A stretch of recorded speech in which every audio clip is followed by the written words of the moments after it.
Good morning, students. Today, again, I am here to discuss something very important that is going on in case of Indian diplomacy. And this is not something new. Since the beginning of new government, particularly though it was since 2014, but more prominently it started since 2019, the second tenure of Modi government and Dr. S. Jaishankar becoming the India's External Affairs Minister. We have seen that how India's diplomatic profile, its diplomatic clout, its engagement, how India is now more confident in engaging with other nations of the world. That is something that we have seen, and I am here to discuss that in context of how Germany and USA they responded to arrest of Delhi Chief Minister Arvind Kejriwal, the way India responded and how Germany fell in line. What are the other factors why India is so much playing on the front foot, and what are other examples? That is something that I shall be discussing today. This is also important for the PSIR students, but what I will be discussing here will be mainly for the GS students. For the PSIR students, there is a specific topic, India's role in the evolving global order.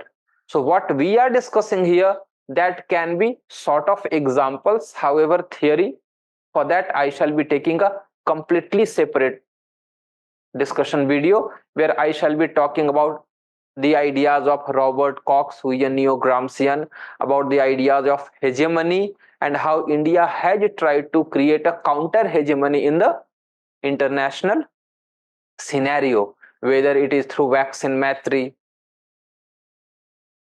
or Voice of Global South. But that is for the PSI students.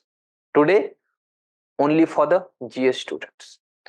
So what is the context? The context is pretty simple. What happened was that ED had given summons, 9 summons to the Delhi Chief Minister to come and record his statements in case of Leakergate or Delhi liquor policy. He did not come. Then after the High Court order, when the ED felt that even the High Court did not feel the need to prevent his arrest, what he was demanding from the High Court, ED went after a 2 hour of questioning, he was arrested. And since it is pretty closer to the general elections 2024, so this is also being linked to the democratic decline, increasing authoritarianism, etc., all that bunkum.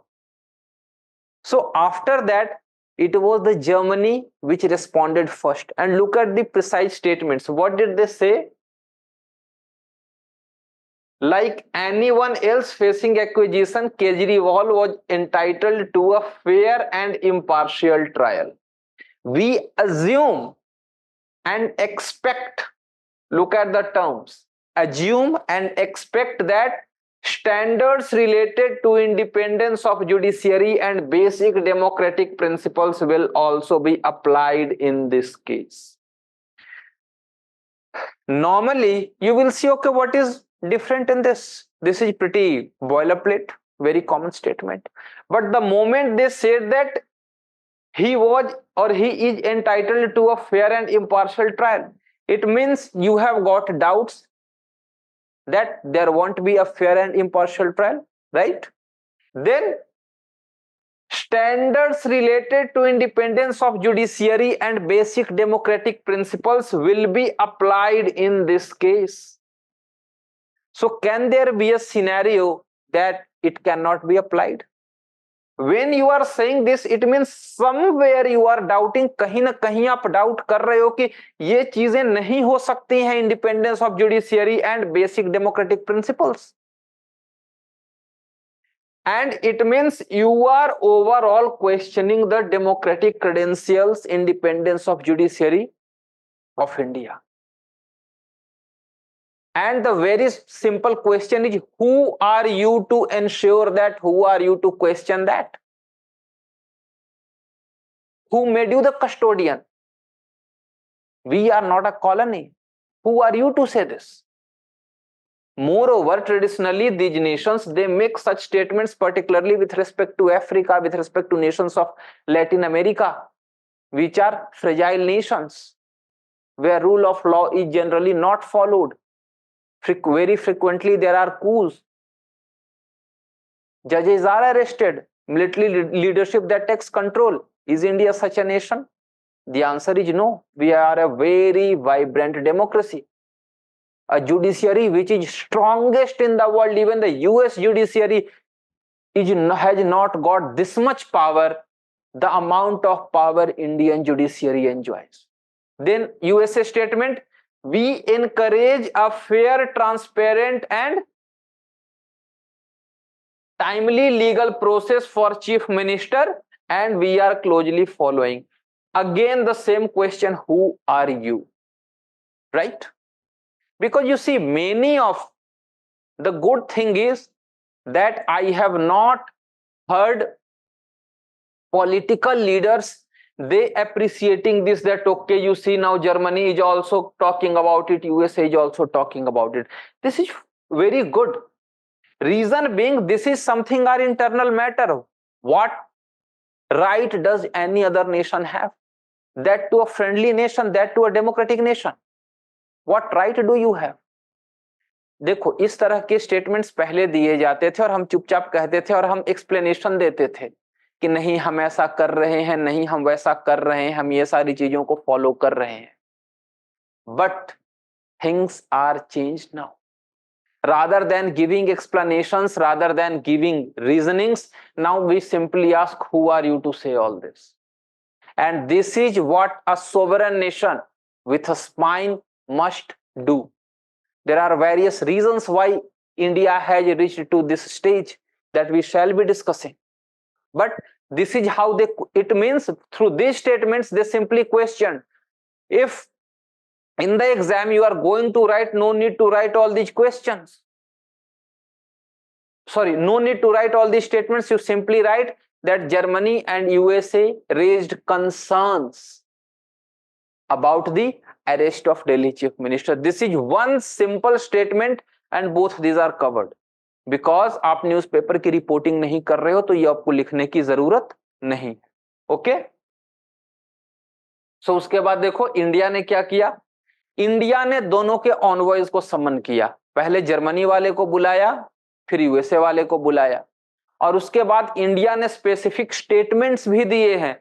Look at the statements, how strong do statements are. India's legal processes are based on independence of judiciary, which is committed to objective and timely outcomes. You see, you will say the questions were raised on judiciary, but judiciary cannot come to answer that. Ultimately, it is the government of India which represents whole of India, whether it is parliament or it is executive or it is judiciary. Okay, so that is why this was the first statement, and next line was casting aspersions on that is unwarranted. जो अभी मैंने आपको कहा ना कि देव, it shows कि वो कहीं ना कहीं डाउट कर रहे थे, तो उसी डाउट पे इंडिया ने जवाब दिया कि इस तरह के एस्पर्शंस मत कास्ट करो, इस तरह के डाउट्स, इसकी कोई जरूरत नहीं है. और आगे देखो, this is the statement. In diplomacy, states are expected to be respectful of the sovereignty and internal affairs of others. आ गया ना मामला sovereignty का. हम कॉलोनी है क्या यूएसए, क्या जर्मनी के? How are we answerable to Germany? The government of India, it is answerable to its people, because here people are sovereign. कोई थर्ड नेशन अगर वो अपनी मर्जी का खड़ा हो जाए, they are not sovereign. So the government of India said that in diplomacy you are expected to be respectful of our sovereignty and internal affairs. आगे line, the responsibility is even more so in case of fellow democracies. कि China अगर कुछ बोले ऊपर नीचे होता है, तुम तो डेमोक्रेसी हो. And this is another indication that be mindful and otherwise it ends up setting unhealthy precedents. For example, जब यूएस कैपिटल पर अटैक हुआ था, India could also have said that we are concerned about the US democratic credentials, how there is a change of power, change of regime. We are concerned. India did not. So India was saying कि जब मैंने आपके मामले में उंगली नहीं किया, then who are you? Why you are doing this? देखो पहले ये चीजें नहीं होती थी. This is new. So that is why जब वेस्ट भी ये सब देखता है ना, they are taken aback. Okay? So ये सब जब हुआ तो उसके बाद क्या हुआ? देखो जर्मनी आ गया लाइन पर. जर्मनी ने बोला क्या? Indian, and this is the spokesperson for the German foreign ministry, and the spokesperson, he has also worked in India, so he said that I am speaking on the basis of my experience of working in India, and he said that Indian constitution guarantees fundamental human values and freedom. Suddenly याद आ गया, and we share these democratic values with India as an important partner in Asia. देखो term देखो, Asia. Asia में और कौन है? Asia में बैठा हुआ है China. They know Europe is feeling the threat of China. Europe needs someone apart from China, and who can be that nation? That nation naturally is India. तो सडनली याद आ जाता है कि India is so much important nation. Okay, so this is how when you take a strong step, because अभी India is a fifth largest economy. हमारे ऊपर कौन है? हमारे ऊपर इमीडिएटली जर्मनी है, उसके ऊपर जापान है. So Germany is also looking at it, and whole Europe it is under recessionary tendencies. India और यूरोप एंगेज कर रहे हैं किसमें? बीटीआईए में. इंडिया यूरोप, इंडिया ईयू का एफटीए है, trade agreement. They know how much important India is at a time when China is under very severe economic crisis. They are facing challenges from Russia. So suddenly they remembered, और उसके बाद इनसे पूछा गया कि India ने ऐसा बोला, उसके बारे में आपको कुछ कहना है? Then they said कि नहीं, that is about our internal matters, so we do not discuss about that in public. However, जो यूएसए है, यूएसए इतनी आसानी से नहीं मानता. सो यूएसए ने दोबारा से वही चीज बोली है. We reiterate, we are keeping a close eye on. तो देखो असल में यहाँ पे क्या होता है ना, यू विल से कितनी जल्दी रिलेशंस बदलते हैं क्या? It is not about change of relations. Relations are at there, but कितनी बार क्या होता है ना कि there are two factors. One is the global audience, another is the domestic constituency. So within USA also, when something like this is happening, there is a huge left-leaning lobby. Democrats, they are very much influenced by the left-leaning lobbies. आप NYT को देख लो, आप Washington post को देख लो. So वो जो constituency है उसको एड्रेस करने के लिए USA has to give such statements, Germany has to give such statements. लेकिन इंडिया रिमाइंड्स देम कि भैया अपनी जगह पे रहो. ठीक है, अब देखो कि ये तो बस एक इंस्टेंस था, इसके अलावा क्या क्या इंस्टेंसेस आए हैं. I have mentioned some of those instances. For example, and this is very recent, ये आज या कल का ही न्यूज है. क्या होता था कि पहले हम साउथ चाइना सी पर हम कोई पोजीशन लेते नहीं थे, लेकिन अभी फॉरेन मिनिस्टर डॉक्टर जयशंकर वो मिले फॉरेन सेक्रेटरी ऑफ फिलीपाइंस. और फिलीपाइंस याद रखना, ब्रह्मोस की डील वाला नेशन फिलीपाइंस ही है. ठीक है ना? तो फिलीपाइंस को हमने इंडिया में, एक तो हमने बात की अनक्लॉज के बारे में related to South China Sea, और उसके ऊपर हमने क्या कहा? We reiterate our support for Philippines national sovereignty. Philippines का भी डिस्प्यूट चल रहा है साउथ चाइना सी में, किसके साथ? चाइना के साथ. तो देखो पहले हम इन चीजों पर बहुत क्लियर स्टांस नहीं लेते थे, बट इन रिसेंट टाइम्स जब चाइना मानने को तैयार नहीं है, we have started taking a very clear stance. जैसे साउथ चाइना सी में कोड ऑफ कंडक्ट हो रहा था, साउथ चाइना बोल रहा था कि कोई भी एक्सटर्नल पावर्स को नहीं इन्वॉल्व होना चाहिए, हमने बोला कि हमारे बाकी सबके जो इंटरेस्ट हैं they should be taken care of and it should be as per the UN convention on law of the seas. ठीक है, और जब हमने ये बोला ना, तुरंत चाइना का रिस्पॉन्स आता है that India should also be mindful of, India should also respect Chinese sovereignty and Chinese maritime interests। तो तुम भैया पीओके में आ गए हो, तुम इंडियन ओशन रीजन में अननेसेसरी इधर से उधर एडवेंचरिज्म करते रहते हो, रिसर्च वेसल्स भेजते रहते हो। You are not mindful of our concerns but you want us to be mindful of your concerns, and that is why अभी जो अरुणाचल प्रदेश पर जो इशू हुआ ना, उस पर भी डॉक्टर जयशंकर से पूछा गया एंड ही सेड कि when the negotiations will be there naturally every issue will be considered. तो अभी ऐसा नहीं है कि अगर नेगोशिएशन चल रहा है तो ओनली लद्दाख पोर्शन जो कि अक्साई चीन रीजन है that will only be considered, it is also the Arunachal Pradesh issue. ठीक है, अब अरुणाचल प्रदेश क्यों इंपॉर्टेंट है, उसका ज्योग्राफिकल, उसका स्ट्रेटेजिक, उसका political importance, that I shall be making a new video about that. ठीक है, that is one example that previously जिन टॉपिक्स के साथ हम भागते रहते थे या फिर we were not taking a very clear position, now we are taking a very clear position. Next is operation Sankalp, अभी जो चल रहा है ना, और इसमें हमने क्या किया, for the first time 11 of our submarines they participated in an exercise, it was 100 anti piracy operation। तो देखो इसके थ्रू हम क्या कर रहे हैं, इफ यू रिमेंबर जो I2U2 बना था, या फिर अभी आप देख रहे हो ICEM जो कॉरिडोर बना है, कॉरिडोर का पर्पस तो कनेक्टिविटी का है, अल्टरनेट फ्रॉम द रेड सी, ठीक है ना, सुएज कनाल, मेडिटेरेनियन, इस रूट के अलावा, because continuously that it is coming under threat.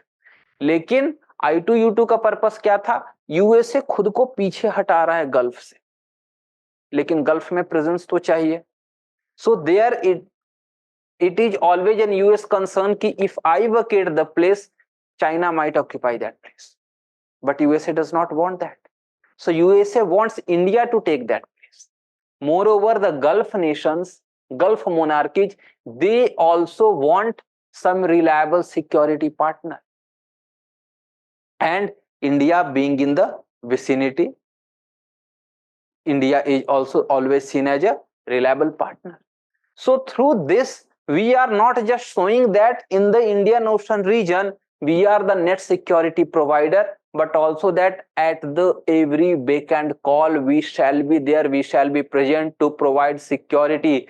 We are strong enough to ensure the safety of sea lanes of communication. That is one thing. Second thing is that if we do not take this responsibility of protection of the sea lanes of communication, कहां से, आप होर्मुज और बाब L मैंदब से लेकर के नीचे Malacca तक, so if we do not take this responsibility, it may so happen कि चाइना अपना डिप्लॉयमेंट स्टार्ट कर दे। China will say that I have got this many vessels, all these important cargo ships, no one is there to provide security, so my naval presence is necessitated। so उससे क्या होगा, you are giving another excuse for China to be present in the Indian Ocean region, which is something we never want। so that is another important factor why there is a need for us to continuously remain engaged in the region। इसलिए अभी navy ने अपना deployment pattern change करके mission based deployments डाल दिया है।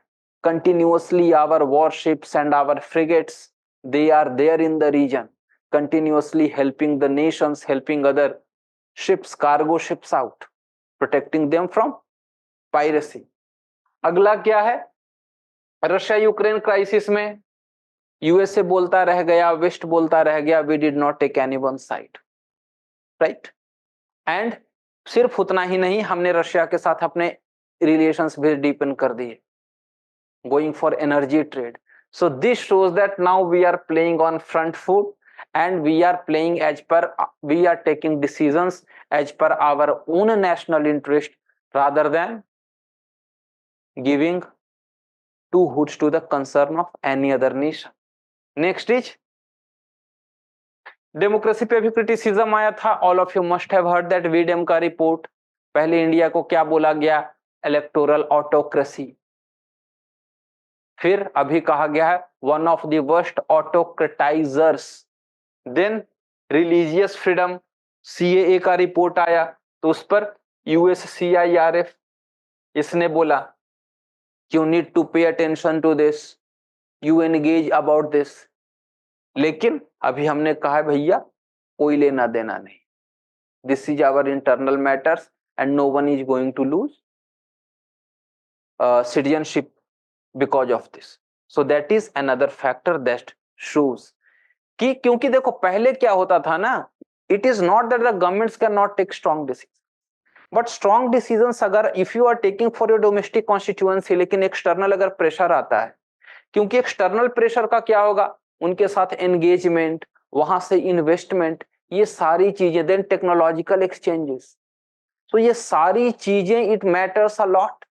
Why China is able to look into the eyes of USA and the West and it does not give two hoots about what they think? Because China is that much strong today. आज के 15 साल पहले जब NSG का negotiations चल रहा था तो उस समय naturally China is a part of NSG, nuclear suppliers group. Bush ने फोन किया था, चाइना वेवर देने को तैयार हो गया था. वाई? क्योंकि चाइना उस समय इतना मजबूत नहीं था that it could stand up to USA.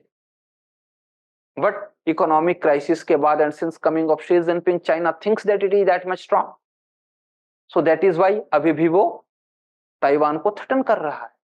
सो ये सब कुछ डिपेंड करता है not just about the leadership but also about your comprehensive national power. और जैसे जैसे हमारा कॉम्प्रिहेंसिव नेशनल पावर बढ़ रहा है, इकोनॉमिक साइज बढ़ रहा है, डिप्लोमेटिक क्लाउड बढ़ रहा है, all we are able to do all this. Next क्या क्या हमने किया है? Continued and deepening engagement with Russia. For example चाहे वो एनर्जी ट्रेड की बात हो, चाहे वो इन्वेस्टमेंट की बात हो, चेन्नई व्लादिवोस्टोक कॉरिडोर की बात हो, China via Iran, sorry Russia via Iran एक नया रूट देख रहा है up to Mumbai. Okay, then G20. हाँ, G20 is very important. Y? क्योंकि देखो G20 में there was Russia, there was China and Ukraine war was hot. It was expected because हमारा चाइना के साथ टेंशंस हैं, तो कोई भी जॉइंट स्टेटमेंट नहीं आ पाया. और उससे कुछ समय पहले ही जो बाली में हुआ था G20 समिट, वहां पे नहीं आ पाया था. But we ensured that there was a joint statement.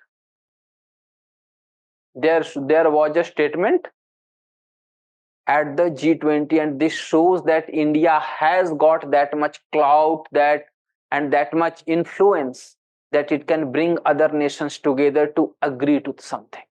Okay, next, voices of global south. G20 पे हमने क्या किया?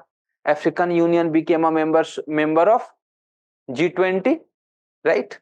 Then उसके पहले we went for voice of global south. Purpose क्या था? So that whatever we are doing, nations of global south, they should also agree to us, they should also come together. तो इससे क्या हुआ? हमारा जो इन्फ्लुएंस है across the globe that is increasing. वो उसके पहले क्या था? वैक्सीन मैत्री जब हमने लॉन्च किया था ड्यूरिंग कोविड, सो बाकी सारे नेशंस उस समय वैक्सीन की होर्डिंग चल रही थी, वेदर इट इज जर्मनी और यूएसए और Canada. We provided vaccines to over 150 nations. So because हम अगेन उस समय एक सवाल उठता था ना कि आपके पास अपने देश में देन लगाने को नहीं है, आप विदेश क्यों भेजते हो? इसलिए भेजते हैं so that they will owe us and tomorrow when there is needed at the diplomatic table they will stand behind India, they will back India. और इसके कारण क्या होता है ना, जो सॉफ्ट पावर जनरेट होता है. आप इसी को किसके साथ लिंक कर सकते हो? For the PSI students you can link this with the new Gramscian idea Robert Cox का, कि India expanding its hegemony in the global south. कैसे? वो कोअर्सिव नहीं है, वो इस तरह का इन अ पॉजिटिव वे है, by helping them. Okay, so these are other initiatives that have been taken. So अगर if a question is asked, then what are the examples, then you can always give all these examples. These are some pointers what I have explained, you can write it down. Okay, then comes why India could do this. क्योंकि if you look back 5 year back, so not 5 year back, 10 year back, 15 year back, we were not able to do this. हम ऐसा कर क्यों पाए? तो देखो उसके पीछे स्पेसिफिक फैक्टर्स हैं। पहले ग्लोबल ऑर्डर जो है वो एक फ्लक्स में है। क्या था? कोल्ड वॉर के टाइम पर it was bipolar. After cold war ये क्या हो गया? यूनिपोलर। लेकिन मेनली 2008 के बाद से क्या है ना, ऑर्डर फ्लक्स में आ गया, क्योंकि जो वेस्टर्न नेशंस हैं they were threatened because of financial crisis. फिर क्या हुआ? इमरजेंस ऑफ ब्रिक्स हुआ। उसके बाद फिर हमने क्या देखा? राइज ऑफ चाइना देखा, इमरजेंस ऑफ इंडो पैसिफिक देखा। तो आज यूएसए उतना मजबूत नहीं है कि वो अपने ऑर्डर्स डिक्टेट कर सके। USA is facing a challenge from China and USA needs us far more than we need China. So when US itself is weakening, there is that not that superpower who has got control. तो वहां पे क्या होता है? This gives you an opportunity to take decisions as per your own interest. ठीक है ना? Next is global power जो शिफ्ट है ना, वो यूरो एटलांटिक। इस टर्म को देखो, यूरो एटलांटिक मतलब एटलांटिक ओशन किन किन रीजन्स के बीच में है? One side it is Europe, another side it is North America. तो पहले when we are looking at 1970s 1980s, उस समय क्या था? इनफैक्ट 1990s G7 था वहां पे। जो बिगेस्ट इकोनॉमीज थी ना, वो एटलांटिक के दोनों साइड थी। लेकिन 2008 के बाद क्या हुआ? Europe is in steep decline and power कहां शिफ्ट हो रहा है? Towards the Indo Pacific. You are looking at ASEAN nations, then you are looking at China, you are looking at India. सो ये जो पावर शिफ्ट है ना, that is another factor, क्योंकि इंडिया आज एक बहुत इंपॉर्टेंट प्लेयर बन गया है। Whether you talk about I2 और यू टॉक अबाउट क्वाड और you talk about Malabar or you talk about SCO or you talk about BRICS, talk about G20, क्या है यहाँ पे special? These are very prominent groupings और India इन सब का मेंबर है। Okay, next is we are fastest growing major economy. तो देखो बात है ना, अल्टीमेटली सब कुछ इकोनॉमी पर डिपेंडेंट है। अमेरिका बड़ी इकोनॉमी बना, सुपर पावर बन गया। China second largest economy, it is the second most influential nation across the globe. Yes, Europe, it has got that soft power, but Europe cannot impose its will. China can impose its will. उसी तरीके से जैसे ही हम बनेंगे third largest economy ना, naturally हमारा influence, हमारा cloud सब कुछ बढ़ जाएगा। आपके पास पैसे ज्यादा हैं, आप मिलिट्री पे ज्यादा इन्वेस्ट कर सकते हो। आपके पास पैसे ज्यादा हैं, आप गरीब देशों को एड दे सकते हो। पैसे ज्यादा हैं, आप इंफ्रास्ट्रक्चर प्रोजेक्ट्स कर सकते हो। पैसे ज्यादा हैं, आप दूसरे नेशंस के साथ रिसर्च एंड डेवलपमेंट में एंगेज हो सकते हो। सो उससे क्या होता है? आपका इन्फ्लुएंस बढ़ता है। That is another factor. Next is political stability and leadership. देखो पॉलिटिकल स्टेबिलिटी जब जब नहीं रहती ना, देश नेचुरली वीकन होता है, बिकॉज कोई एक सेंटर नहीं है डिसीजन मेकिंग का। For example look at Pakistan, military, deep state, political leadership, there is lack of stability. Even within Iran का तो केस ही हटा दो, सऊदी को देख लो, though it is a monarchy but there is stability. Iran के case में क्या है? एक तो सैंक्शंस का लिमिटेशंस है, but within Iran also there are continuous protests. And simple example is Pakistan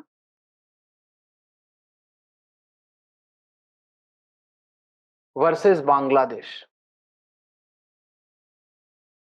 Bangladesh क्यों इतना फास्टली ग्रो कर पाया? Because again you can say that उसके डेमोक्रेटिक क्रेडेंशियल्स ऐसे हैं वैसे हैं, but because it has got a political stability, ठीक है, एंड लीडरशिप। सो देखो, लीडरशिप इसीलिए, जब for example when you are talk about a Balakot strike, ultimately it was the air force who took the action, but who gave them the permission? Because it is the political leadership. अगर suppose करो, भगवान ना करे, अगर कुछ गलत हो गया होता, किसकी जिम्मेवारी आती? लीडरशिप की। उसी तरीके से 2008 के बाद इफ यू लिसन टू, उस समय के जो एयर चीफ मार्शल थे फली major, he had said that we had proposed that we are ready to strike, we have got those targets, but the leadership did not give us permission. So that is why it is the leadership which plays a very important role. Suppose करो अभी अगर जयशंकर को इतना freedom नहीं मिल रखा होता, आप ये सब नहीं सुन रखे होते। Same Jaishankar, he was also a foreign secretary. Were you listening all this? हालांकि वो फॉरेन सेक्रेटरी बने ही थे 2014 के बाद में, ठीक है ना। नेक्स्ट इज, ये बहुत इंपॉर्टेंट है, बिकॉज देखो, एक होता है कि with you have that strength, but point is do you have that power? And strength और पावर के बीच में डिफरेंस क्या है? Power is the realization and exercise of that strength. Though India had power, but was India showing willingness to take that responsibility? For example, look at Japan, third largest economy, लेकिन वो military action लेने को तैयार नहीं है। It is going for pacifism, हालांकि in recent times there has been effort towards change. तो उसके पास स्ट्रेंथ है, but it is not willing to exercise that. India had strength, now India is willing to exercise that, चाहे other reasons हो, चाहे अपने citizens को evacuate करना हो, चाहे अदर नेशंस को हेल्प करना हो, या फिर standing up to a bully like China, standing for a friend like Russia, looking into the eyes of USA and say that we need to talk man to man. So this is about exercise of power. Having strength is one thing, but exercising that requires courage, that requires leadership, and that is another factor why India is in today such a strong position, having this diplomatic clout, diplomatic profile. Okay, so I hope you learned something from today's video. That's all. Thank you very much.